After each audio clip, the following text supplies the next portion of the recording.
Bonjour, voici l'info CEMA TV en bref.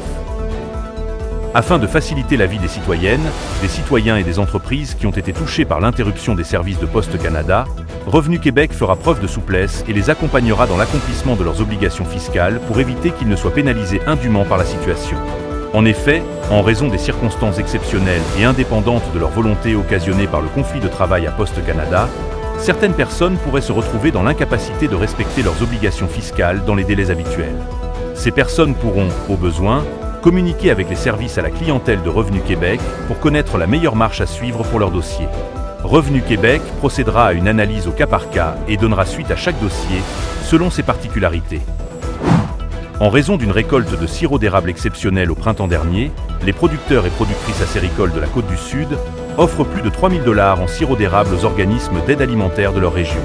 Pour le syndicat acéricole régional, redonner à la communauté fait partie de la mission de leur organisation. En plus du don annoncé vendredi dernier, 27 000 bouteilles de sirop d'érable, évaluées à plus de 100 000 $, ont été offertes aux banques alimentaires du Québec par les producteurs et productrices acéricoles du Québec et seront également distribuées dans les régions du Québec. Les services de police du Québec, en collaboration avec les contrôleurs routiers de la Société de l'assurance automobile du Québec, ont tenu le jeudi 12 décembre dernier une journée nationale d'opération en sécurité routière.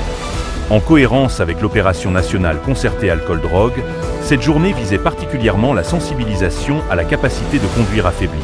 Lors de cette journée nationale de sécurité routière, plus de 300 points de contrôle routier ont été organisés et ont mené à 46 arrestations pour capacité de conduire affaiblie. Des vérifications en matière de conformité des pneus conçus spécifiquement pour la conduite hivernale ont été réalisées par la même occasion et ont mené à la signification de plus de 150 constats d'infraction.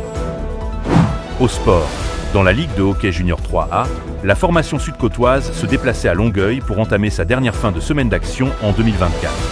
Ce match s'est soldé par une défaite de l'Everest. Par la suite, les hommes de Simon Labrec se rendaient à Joliette pour y affronter les prédateurs.